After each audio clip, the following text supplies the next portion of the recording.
রংপুরে পীরগঞ্জে বিএনপির উদ্যোগে ফ্রি মেডিকেল ক্যাম্প অনুষ্ঠিত। পাঁচবিবিতে শত্রুতায় ঘরে আগুন ও বিষ দিয়ে মাছ নিধন। চিরিবন্দরে ফার্মার্স ফিল্ড বিজনেস স্কুলের মাঠ দিবস ও গ্রাসরুট সার্ভিস আউটলেটের উদ্বোধন অনুষ্ঠিত। কুমিল্লার দেবিদ্বার রাজামিহার প্রতিবন্ধী কমপ্লেক্স আদর্শ বিদ্যালয়ের ভিত্তিপ্রস্তর স্থাপন ও অভিভাবক সমাবেশ। পর্যটন খাতের সমৃদ্ধিতে উদ্যোক্তা ও অর্থনীতির উন্নয়ন হবে। সিলেট চট্টগ্রাম ফ্রেন্ডশিপ ফাউন্ডেশনের আলোচনায় বক্তারা।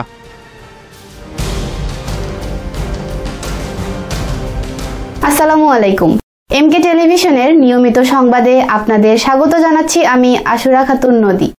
শুরুতেই শুনলেন সংবাদ শিরোনাম, এখন ডেস্ক থেকে বিস্তারিত।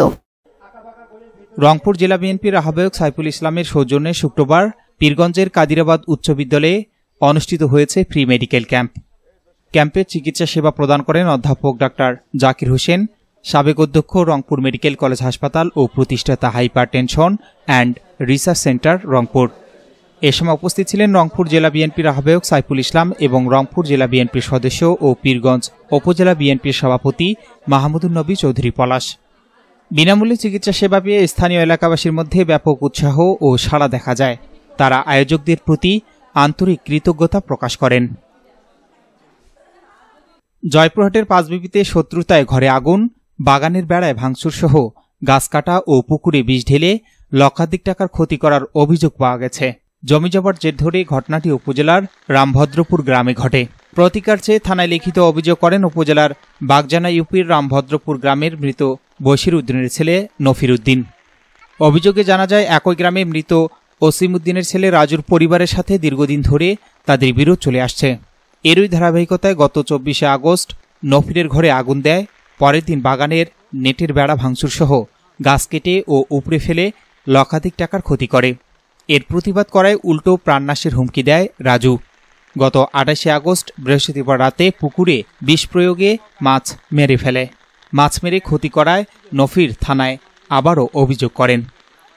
যে ভাই আমি কি বলবো, যে দুঃখজনক যে এর আগে যে সম্ভবত 24 তারিখ রবিবারের দিন যে রাত 3:30টার দিকে আমার বাড়িতে আগুন ধরে দিছে এবং যে আমার যে জমি আছে যে ভিটামাটি বাগানে ওখানে ঘিরাটিরা ভাঙ্গে লেটত আগুন ধরে দিছে এবং গাছ গছালি সব কাটে উপরে ফেলে দিছে এবং আজকে রাত্রে পুকুরে এই গ্যাস বড়ি দিয়ে আমার যে বহু টাকার মাছ ছিল এই মাছগুলো আমার সম্পূর্ণ মাছ নষ্ট করে দিছে।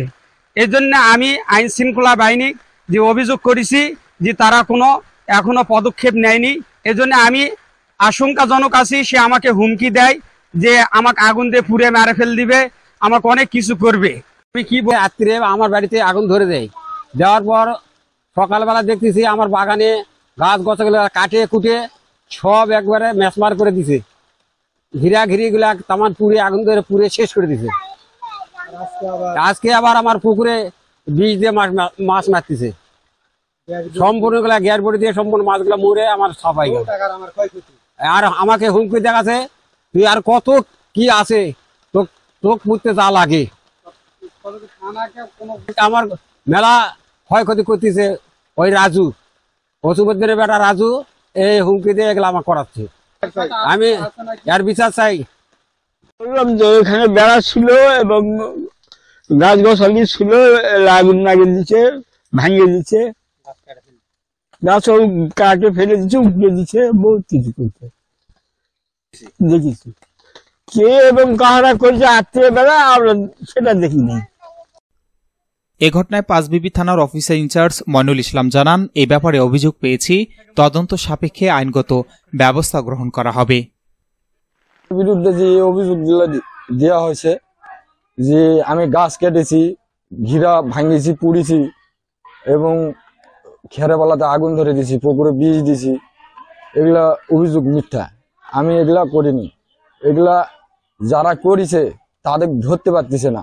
আর আমি জমি পাই এই জন্যে আমার উপর টার্গেট যে আমি এগুলা করেছি এবং এই জন্যে আমার বাড়িতে আসে এরাই এলোপাতারি মনে করেন মারধর শুরু করে দিছে।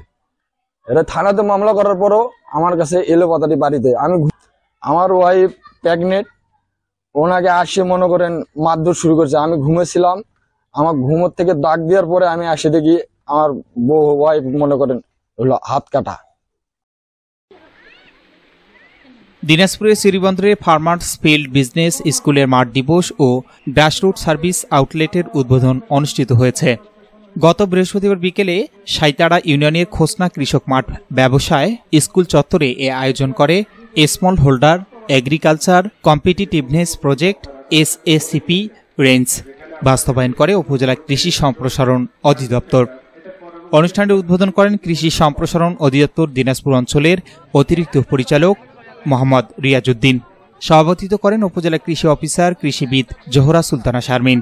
এ সময় বিশেষ অতিথি ছিলেন উপপরিচালক Afzal Hossain, regional project officer doctor Nazrul Islam, উপজেলা কৃষি সম্প্রসারণ কর্মকর্তা সুমি আক্তার সহ অন্যান্য অতিথিরা গ্রাসরুট সার্ভিস আউটলেটের বিভিন্ন স্টল পরিদর্শন করেন।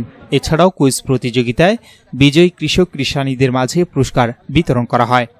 অনুষ্ঠানে 2 শতাধিক কৃষক কৃষানী উপস্থিত ছিলেন।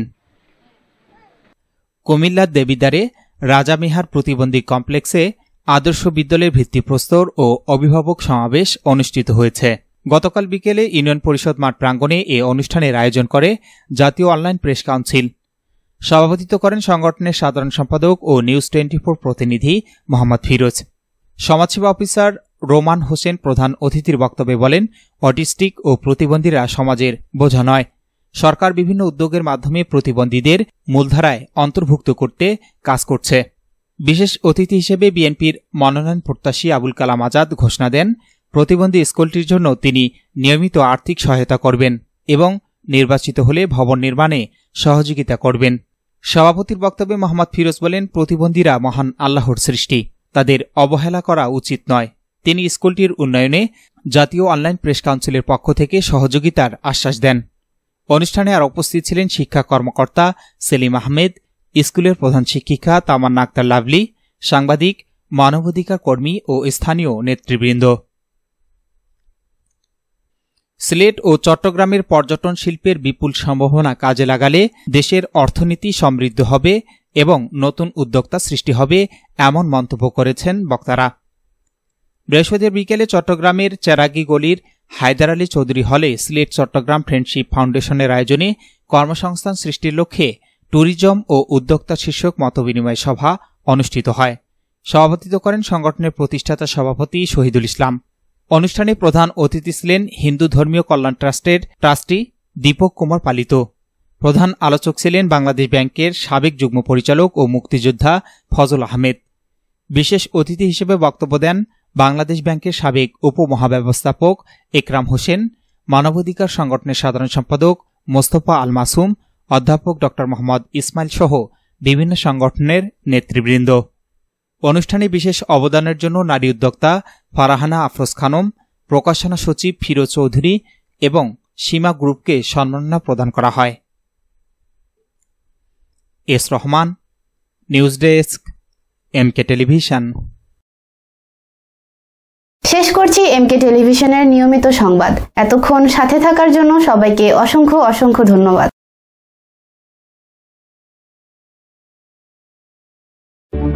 সুখবর, সুখবর, সুখবর। সুচিকিৎসার জন্য এক দারুণ সুখবর। আপনি কি যৌন, চর্ম, অর্শ, টনসিল, টিউমার, প্যারালাইস, হাঁপানি, বন্ধ্যাত্ব, অর্শ, পিত্তপাথর, মূত্রপাথর, স্তন ক্যান্সার, জরায়ু ক্যান্সার, গনোরিয়া, স্বাস্থ্যহীনতা, জন্ডিস, জটিল ও কঠিন রোগে ভুগছেন? তাহলে আজই যোগাযোগ করুন মা হোমিও হলে। চিকিৎসা প্রদান করছেন ডক্টর হাফেজ মাওলানা মোহাম্মদ মশিউর রহমান। বিশেষ দ্রষ্টব্য, এতিম ও অসহায় রোগীদের ফ্রি চিকিৎসা করা হয়। ঠিকানা সুন্দরপীর বাজার, 1 নং বেলাইচন্ডী ইউনিয়ন, পার্বতীপুর, দিনাজপুর।